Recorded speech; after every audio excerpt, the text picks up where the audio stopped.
Hello, Wonderhussy here on a gloomy, blustery, dare I say even rainy day in southwest Nevada at a ghost town called Gold Point. Now, Gold Point is one of the better known ghost towns in Nevada because there's so much stuff here. And it's privately owned. You're welcome to come out here and explore, and I think they even let you camp for a small fee. And I think some of these cabins are even fixed up so you can stay in them. And how do I know that? Well, I've actually stayed here myself once years ago when I was working as a model. You probably already know, watching this channel, that I used to work as a nude model. Well, one time back in, probably like 2014, 2015, these photographers hired me and 3 other women to come out here and do a bunch of really cool nude photos. I think we were here for 3 days. We stayed 2 nights in the little cabins, and we just had a wonderful time. I mean, this is a great place just to walk around and explore, whether or not you're posing nude while you're doing it. And we ended up having a great time. All 4 of us models became really close friends. We started something called the Goddess Collective. Unfortunately, the photographers who hired us, well, they came back here again the following year, but they didn't call me or one of the other women because, well, I guess we were too old for the look they were going for. And so, well, to be honest, I've had kind of a salty association with Gold Point ever since then, just because of that. And I understand, like, modeling is purely looks based, and, well, when you get to a certain age, they put you out to pasture, and that's fine. But golly, this was like 8 years ago. I feel like I looked a lot better back then than I do now. Anyway, even though they didn't hire me and the other girl back, well, I have been back here once or twice since then, and I still really like this place for the simple fact that the people who live here, or at least the people who live here that I met, were super friendly. Now, I haven't been here in probably at least 5 years, but the last time I was here, I remember the town was, I guess, mostly owned by this guy named Herb, who was the sheriff and the mayor. And he had a really interesting story. He was I think this is correct. Don't quote me on this, but I think he was a ghost town buff from Sacramento area in California. And I want to say he worked as like a manager of a McDonald's, but anytime he had any free time, he would come out and explore ghost towns. And, well, he lived in the Sacramento area where there's a lot of old gold mining activity, and, well, he checked out all those ghost towns. But, well, you know, California, it's very developed, so he started coming out here to Nevada to check out the ghost towns out here, which are much more desolate, and there's way less development out here. So he stumbled on this site of Gold Point, which was a historic gold mining town from the early 1900s, and it was for sale. And so he saved up as much money as he could, and he bought a little piece at a time, and, well, eventually he retired and he moved out here permanently. And again, this is just how I remember the story from 5 years ago. Don't quote me on it. But once he moved out here permanently, well, he would have to go into Vegas every now and then to get supplies, because Las Vegas is the closest city that has a big grocery store. And you gotta buy groceries somewhere. You can't live on canned beans forever, and even if you do, well, you're bound to run out of beans at some point. So on one of his trips into Las Vegas to buy more cans of beans or whatever he was buying, I guess he stopped off at a casino to gamble, and he ended up hitting a royal flush, and he won like a 6-figure jackpot, I think. And now you know how most gamblers are. They'll just gamble the winnings away right away. Not this guy. He used that money to buy up the rest of Gold Point and fix it up. And even if that story isn't 100% accurate, it's such a good story. I really hope it is true. Again, don't quote me on it, but, well, that's my version of the story, and I'm sticking to it. Anyway, it's just a really cold, blustery day today, so I don't even know if anybody's here. But my sister and I happen to be staying, just 10 miles away at the Hard Luck Mine Castle, which is now an Airbnb. And, well, it was real nice and cozy in the castle, you know, cuddled up, drinking cocoa. But we kind of got itchy feet. We wanted to go out, go exploring. So we thought, let's take a little drive over to Gold Point and poke around for a few hours. before we go back and drink more hot cocoa. So that's what we're doing. My sister is up ahead somewhere walking around, so if you see another figure, well, that's who it is.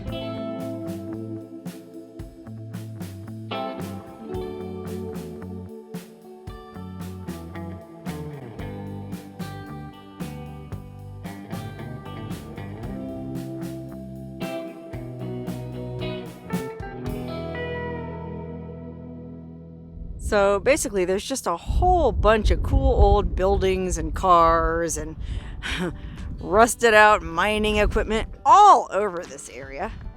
But there's actually still people who live here. And the road is even paved all the way up until you get into town. And that's where the pavement ends. But yeah, look, there's mailboxes here. Looks like there's probably at least 20 people living here. That's pretty cool. Let's see what this sign says. Gold Point, elevation 5,388 feet. Oh, population 27. No camping, relic hunting, or metal detecting without permission. Please respect our heritage.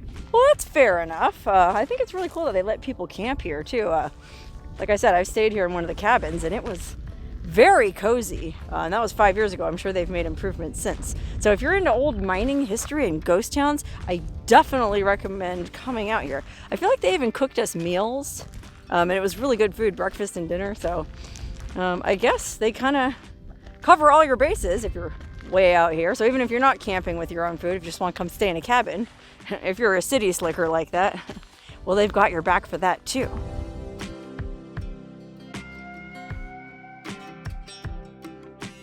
I mean, look at all these cool old buildings. It's a cool old fire truck, cool old gas pump. Here's a historical marker. This looks like one of those clampers plaques. Let's see what they have to say about it. Gold Point, known originally as Lime Point.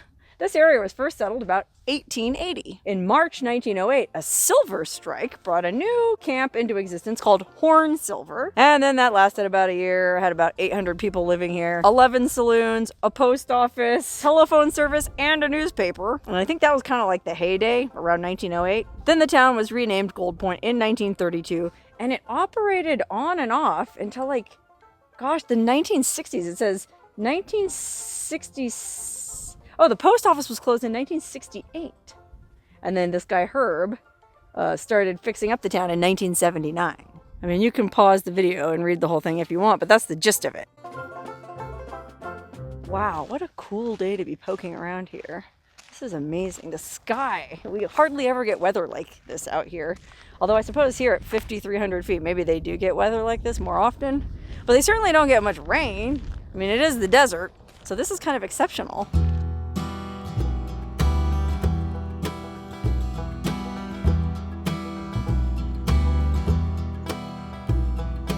All these cool old Western buildings that have been sort of semi-restored. Oh my gosh, look at this old stove. I mean, there's just stuff everywhere here. House of Rude. Information and tickets. Well, I wonder what that was. Got bars over the windows. Oh, look, here's the old jail. Uh-oh, the hangman's noose blowing in the wind, ominously waiting for its next victim.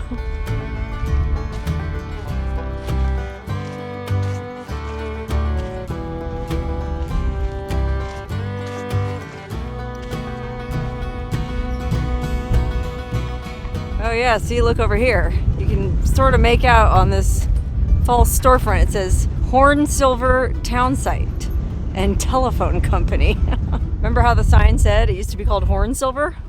What a relic. I think this is actually the saloon, okay? When I came here for that photo shoot that time, this is where they cooked all our meals for us. Really good food. And then we went into the saloon too, and well, they let us run around naked in the saloon and take photos, and it was a lot of fun. And I remember it being a really cool place. I don't know if it's open today because there's nobody here, but well, I guess there's only one way to find out.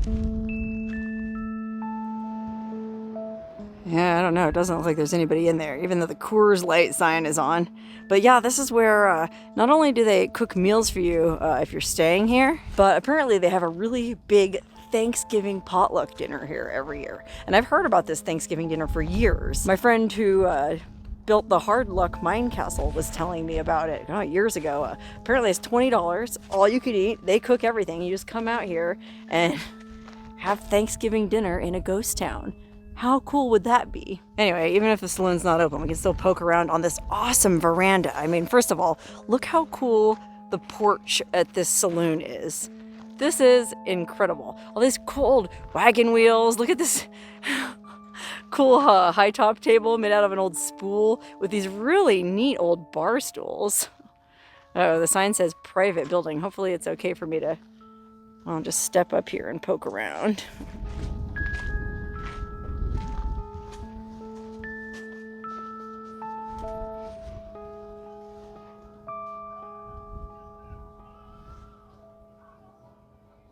Gosh, I can hear music coming from in there, but the door's locked, and I don't want to bother him if he's not open for business.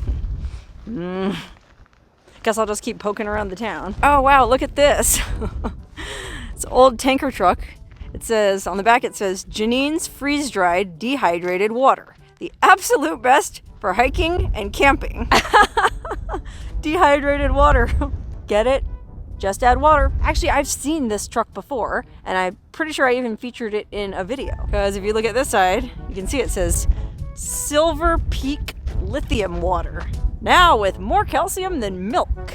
That's right, this truck used to be parked in Silver Peak. Silver Peak is another living ghost town not too far from here. I guess it's that way-ish. But it also happens to be the site of the only operating lithium mine in the entire United States as of the shooting of this video, which is March 28th, 2022.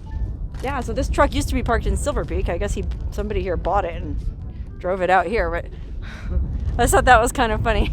And I'll put a link to my Silver Peak video up here so you can check that out if you're interested. And you should be interested because Silver Peak is a fascinating place. Huh, okay, well, unfortunately, no one ever did come open the door of that saloon, and we loitered around very conspicuously in front of all the windows. So maybe there was just music playing in there and nobody was in there. Maybe somebody was in there and just didn't want any company today, and that's fine. I understand that perfectly, living out in the middle of nowhere myself as I do these days. So, well, I just kind of poked around town and looked at old buildings and cars and stuff for a bit, but it's really cold and really windy, and it seems like it might start raining any minute. So we're gonna get back in the rig and keep on exploring. And I'll just come back to Gold Point some other time, and maybe they'll let me in the saloon then.